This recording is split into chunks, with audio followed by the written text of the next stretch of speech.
Bem, eu gostaria de iniciar a minha fala registrando a satisfação de estar dividindo essa mesa com o meu duplo presidente, que é o presidente da mesa e o presidente da minha turma, né, da nossa primeira turma, não é isso, ministra Regina? Eu diria, o ministro Kukina, que gosta sempre de nos chamar de professor, na verdade é o nosso professor de processo civil, de previdenciário, de improbidade administrativa e de tantas outras matérias que nós temos que analisar na primeira turma, mas eu diria que é o nosso professor, principalmente em lianeza, em fidalguia, em atenção para com o colega. Eu até brinco aqui no exercício, digamos assim, para encontrar o ministro Kukina, o nosso professor Kukina bravo, eu acho que só se a gente pedisse a Sandy, a esposa dele, para colocar uma câmera escondida lá na casa dele, em algum momento ele vai ter que brigar com a esposa, porque não tem quem nunca brigue com a esposa. Então, eu acho que só assim a gente encontraria o nosso ministro Kukina saindo, né, dessa serenidade, dessa tranquilidade que ele sempre nos passa. Eu gostaria também de registrar, no caso aqui é o professor Marco Aurélio Greco, a minha satisfação de estar dividindo essa mesa com ele.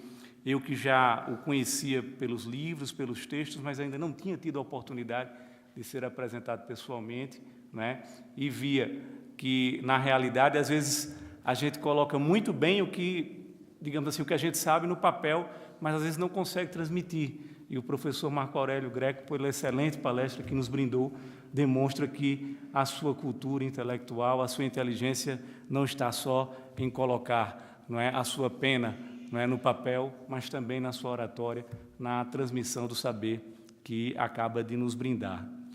E antes vou fazer aqui o papel efetivo de coadjuvante, né? O protagonista ali está, o debatedor, o papel é esse. Então, antes de trazer algumas provocações, eu gostaria de fazer um registro, ministra Regina, que foi, na verdade, a grande protagonista desse evento, né? Eu sou como coordenador científico, mas a ideia de fazer esse evento, eu estou como coadjuvante dessa coordenadoria, porque foi toda dela, então a gente ajudou no que foi possível, mas o principal ficou a cargo dela.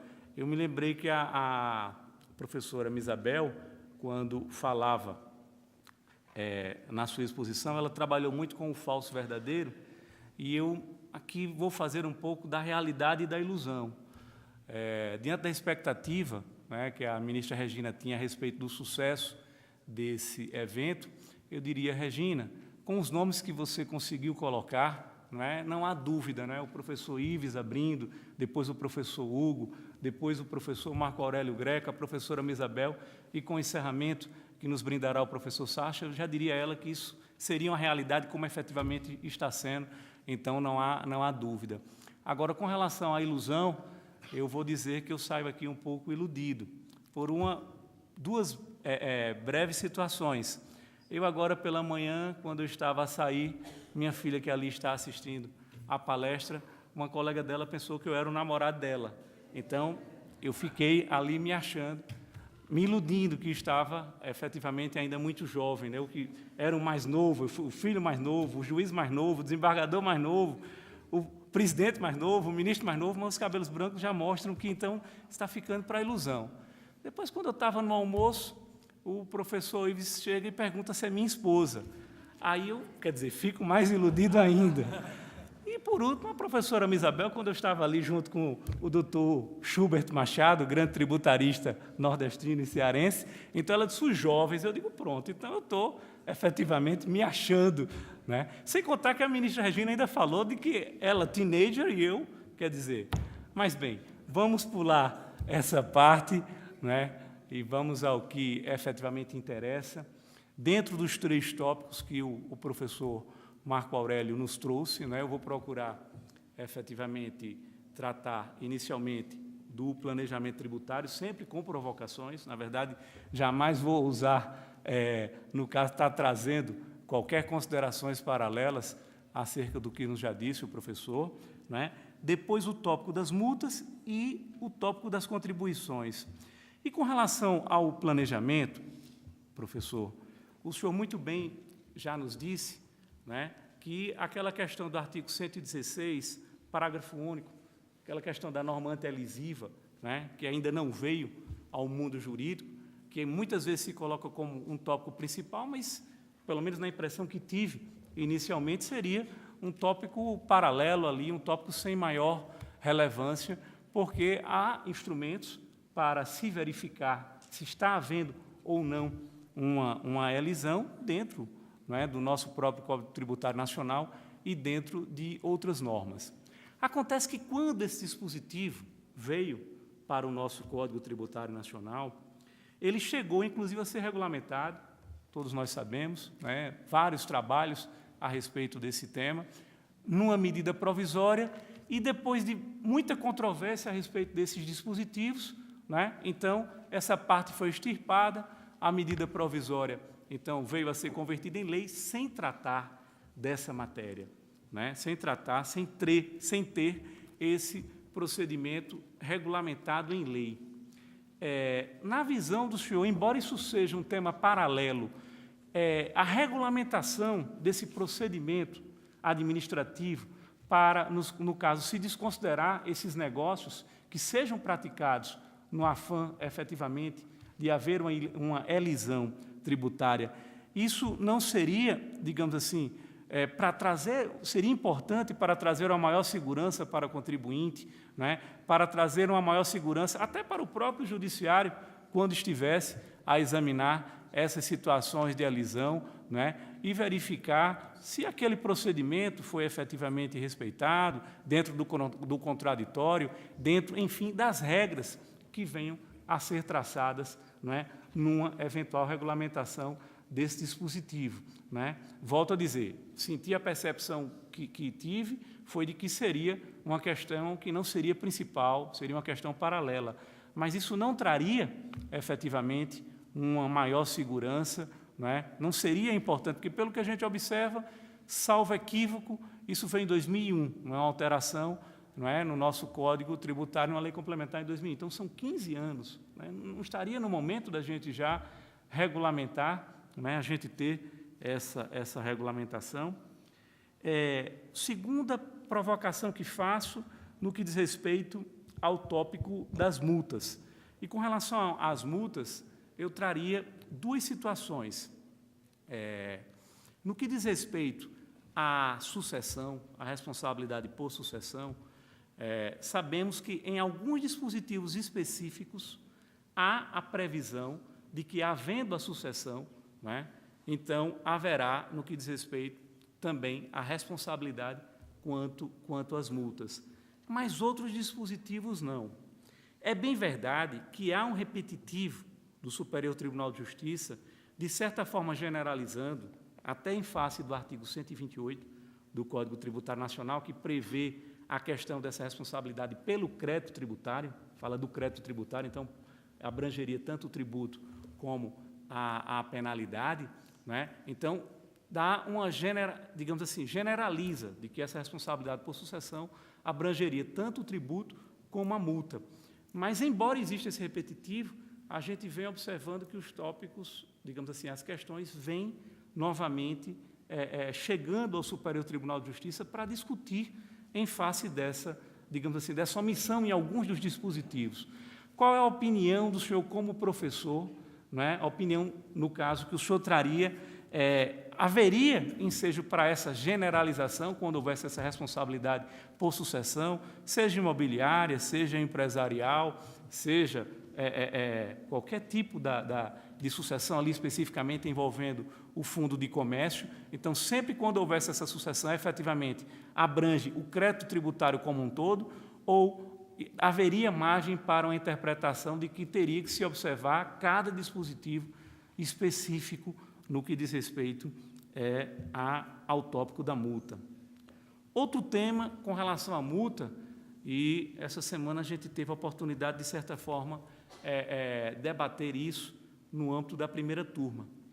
Nós temos uma súmula no Superior Tribunal de Justiça, que é a súmula de número 360, que fala que, quando houver o lançamento por homologação, especificamente naquela interpretação que o Superior Tribunal de Justiça já deu, não é? No sentido de que, quando se dá a informação, quando se presta a informação, ainda que não haja o pagamento, o lançamento já está feito.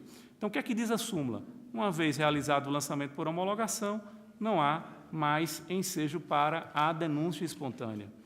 Só que, em algumas situações, o Superior Tribunal de Justiça tem admitido essa denúncia espontânea no caso de compensação, né? Então, diante da dicção do artigo 138 do Código Tributário Nacional, eu queria também saber qual é a opinião do senhor a respeito dessa situação. Quer dizer, uma vez o contribuinte, ele tendo prestado aquela informação, mas ele, na realidade, não fez o recolhimento, e depois pretende, seja num caso, em qualquer situação que ele venha a chegar perante o fisco e se utilizar desse artigo 138 do Código Tributário Nacional, seria possível, o fisco ainda não tendo adotado nenhum procedimento de cobrança, não tendo realizado nenhuma fiscalização em relação a ele, ou, no caso, diante da interpretação que foi feita, não, prestou a informação, o lançamento está feito, não seria possível, no caso, essa denúncia espontânea. Outra provocação que tenho aqui, e aí um tópico que eu estou aproveitando aqui, explorando algumas situações da nossa primeira sessão, não é? Para que possamos, na realidade, todos dividir esses questionamentos e poder nos abeberar aqui com a sapiência do professor. O capítulo sobre contribuições, inclusive, quando tivemos a oportunidade, não é, de debater para esse seminário, debater no sentido bem informal, eu e a ministra Regina recebemos alguns jornalistas aqui da imprensa do Superior Tribunal de Justiça, e um dos tópicos que falamos a respeito de uma lacuna do CTN era exatamente com relação a contribuições, né? Tivemos a oportunidade de fazer esse registro, né? E talvez até por essa falta, digamos assim, de regulamentação, de disposição das contribuições, né? No nosso CTN, especificamente estou falando das contribuições sociais, que a gente falar no gênero, tem lá a contribuição de melhoria, mas estou falando das contribuições sociais. Em face disso, talvez seja o tributo que hoje mais tem gerado controvérsia, mais tem gerado litigiosidade, né? Especialmente num tópico que a primeira sessão, no momento, está a se debater, que é o tópico da não cumulatividade, né? Então, sabemos que a não cumulatividade não estava prevista na Constituição, originariamente. Se não estou equivocado, ela veio numa emenda de 2003, se eu não me engano, foi uma emenda de 2003, quer dizer, uma coisa relativamente recente, especialmente para as contribuições do artigo 195, né? E aí a gente tem um sem número de questionamentos a respeito do PIS/COFINS no que diz respeito, no tocante a essa não cumulatividade. Essa ideia da não cumulatividade, ela terminou sendo prejudicial, digamos assim, para o sistema tributário como um todo, ou é o legislador que, digamos assim, não soube trabalhar bem essa questão da não cumulatividade e vem gerando, né, tantas questões jurídicas, tantos debates jurídicos. Seria melhor, de repente, ter, no caso, alíquotas menores no que diz respeito a esse tributo, sem gerar tanta celeuma quanto a não cumulatividade, né? Ou a não cumulatividade, ela é uma ideia boa, porém, pelo menos na minha opinião até agora, mal disciplinada no âmbito da legislação. São esses rápidos tópicos, professor Marco Aurélio, que eu trago aqui para debate, né? Mais uma vez registrando a minha enorme satisfação de estar aqui compondo essa mesa junto com o senhor e junto com o nosso professor Cuquina. Muito obrigado.